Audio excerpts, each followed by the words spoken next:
النهاردة هكلمكم عن أول مبدأ من مبادئ السوليد برينسيبلز، وهو السنجل ريسبونسابيلتي، اللي هي حرف الاس أول واحد فيهم. السنجل ريسبونسابيلتي بيقول إن أنت ما ينفعش يبقى عندك وان كلاس، الكلاس ده مسؤول عن كذا حاجة. يعني مثلا سيرفيس بتبعت ايميلز، فالمفروض ان هي تبقى بتبعت ايميلز بس، مش بتمنتين مثلا ان هي تابديت اليوزر ستيتس او تروح تابديت الاوردر او الكلام ده. فخلينا نشوف تو اكزامبلز. اول اكزامبل عندي هو الاكزامبل بتاع ان انا عندي يوزر موديل. اليوزر موديل ده فيه شوية functions. for example user model ده هنا بي set name بي get name، يعني بيمنتين الستيتس بتاع اليوزر، وفي نفس الوقت بيفايند، وممكن يكون بيسيف كمان.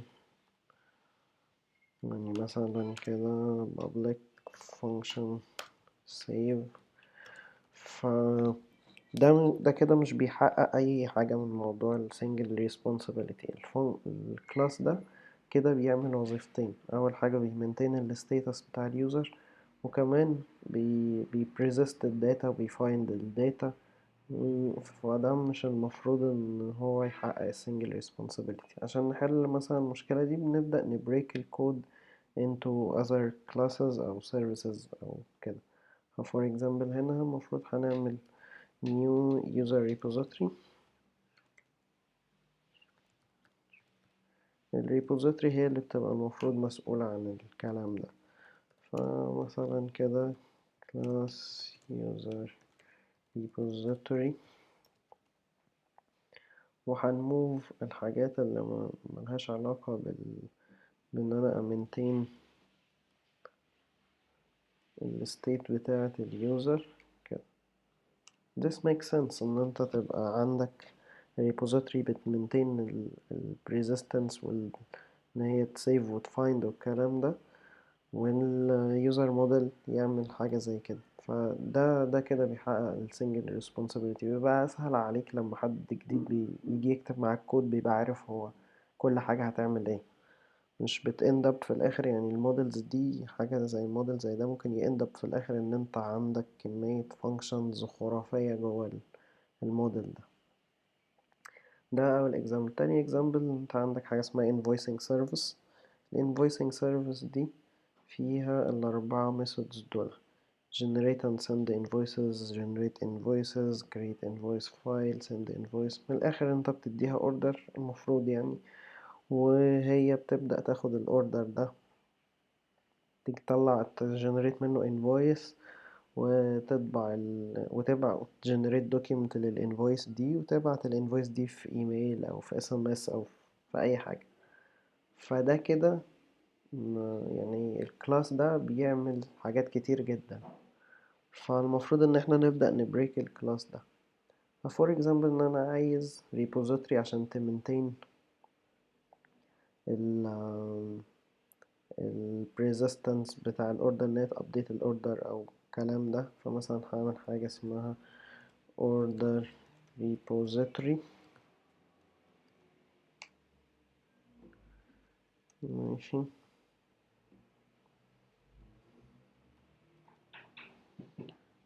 class order repository.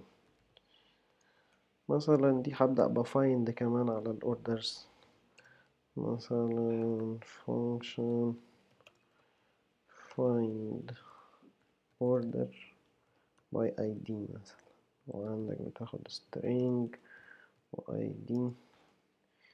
فانت كده عندك ده الريبوزيتوري هو اللي هيجيب لك الاوردر.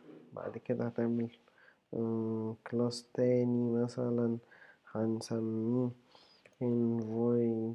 invoicing service مثلا. invoicing service ده اللي هيبقى الانتري بوينت بتاعتي. يعني انا لما عاوز اعمل اي حاجة اجنريت انفويس او اعمل كده، هاجي على الكلام ده، هاجي على الكلاس دي. فعندك invoicing service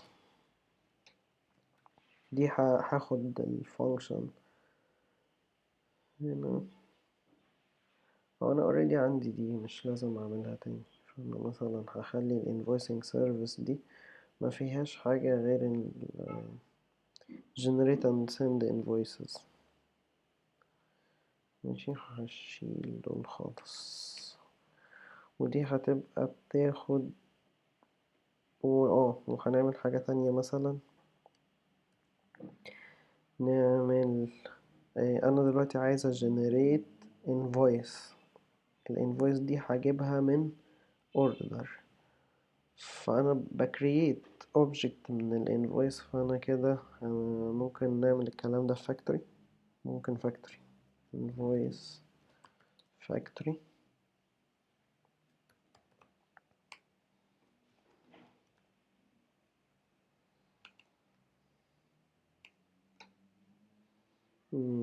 نسميها مثلا ايه، خلاص invoice factory. الانفويس factory دي هيبقى فيها function نسميها generate invoice. الانفويس احنا قلنا بنجنريتها based على الاوردر بتاعها مثلا. ممكن يبقى عندنا ايه تاني؟ ممكن يبقى عندنا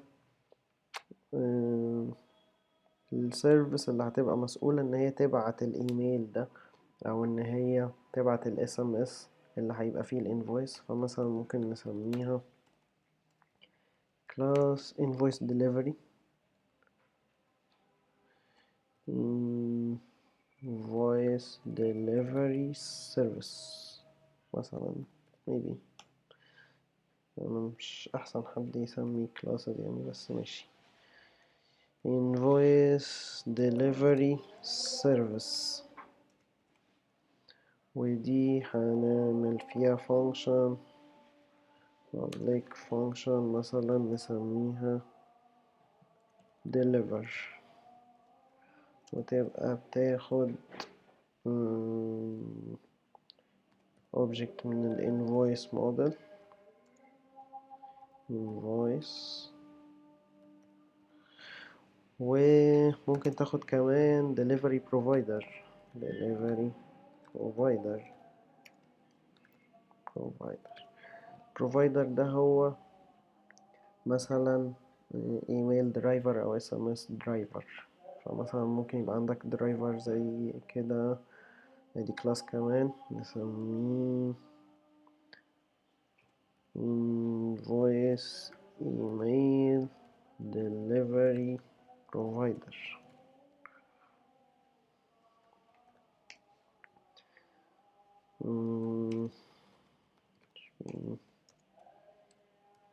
class invoice email delivery provider.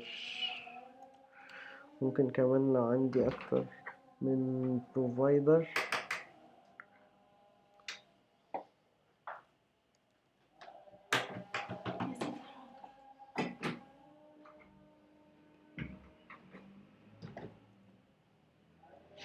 نعمل كده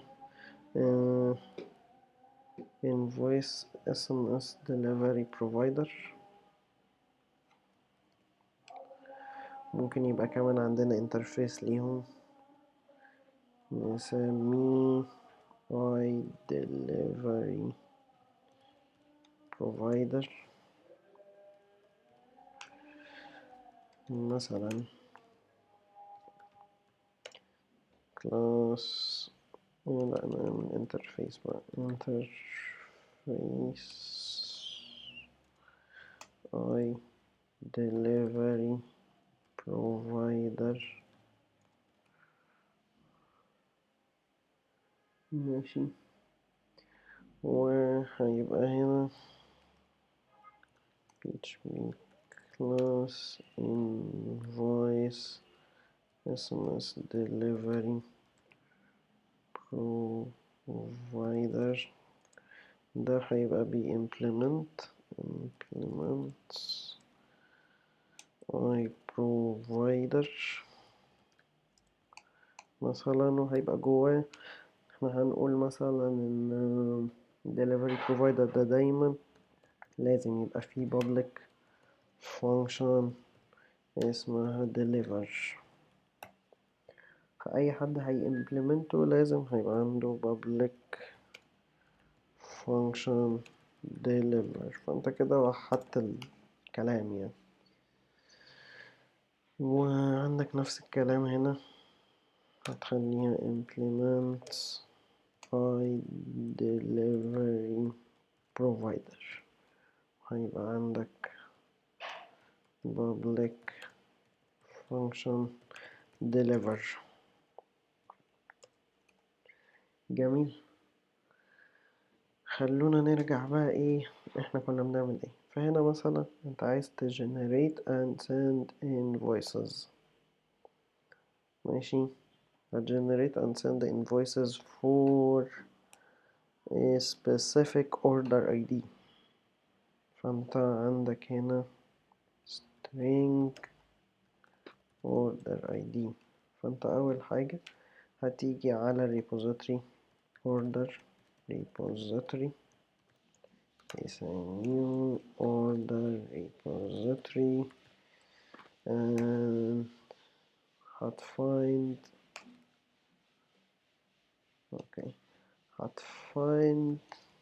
find order by ID order ID. فانت كده معاك الاوردر. بعدين عندك انت هتعمل كام خطوة. الاول هتفايند الاوردر، هتجنريت invoice object. ده هنعمله بالفاكتوري ممكن. وبعدين هنبدأ نعمل الانفويس delivery. جميل. الجنريتنج للانفويس اوبجكت هنعمله بالفاكتوري.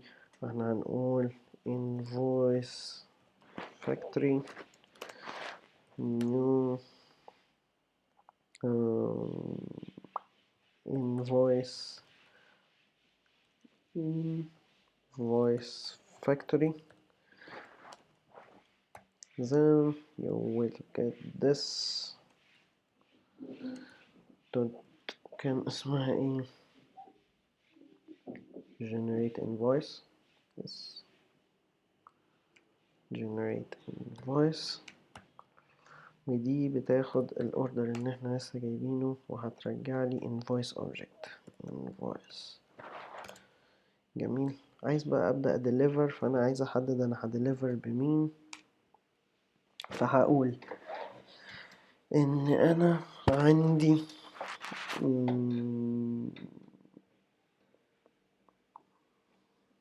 الانفويس سيرفيس الانفويس ديليفري بروفايدر انا عايزه، وانا هعمل ده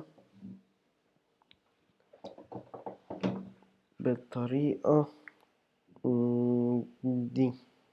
ان احنا هنعمل ايه. عايز object الاول من delivery provider new delivery provider new مثلا SMS delivery provider. جميل. وانا عندي الانفويس سيرفيس delivery service قصدي. هقول له delivery service new delivery service بيساوي كده بعدين هقول له delivery service dot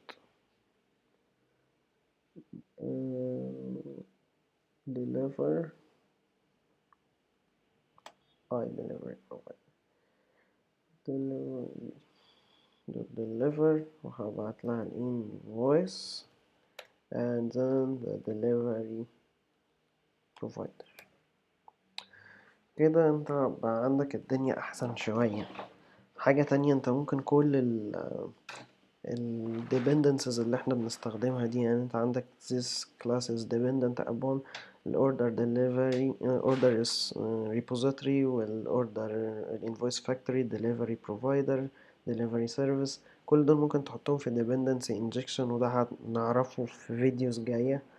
فبقى عندك separation of concerns، ان انت يعني الفاكتوري بقى هو اللي بيجنريت الانفويس، الدليفري سيرفيس هي اللي مسؤولة عن ان هي بتدليفر باي الاس ام اس ولا بالايميل ولا بالكلام ده.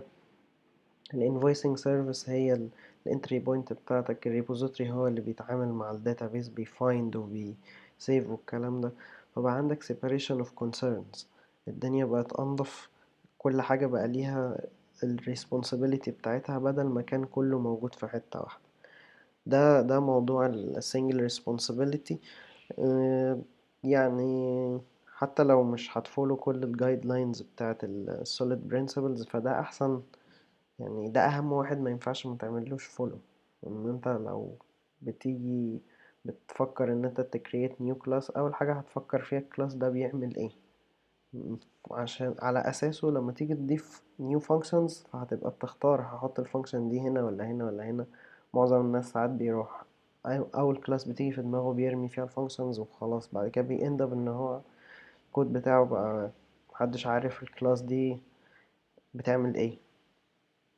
بس ده نهاية الكلام، ويا ريت اكون قدرت اوصل المعلومة يعني.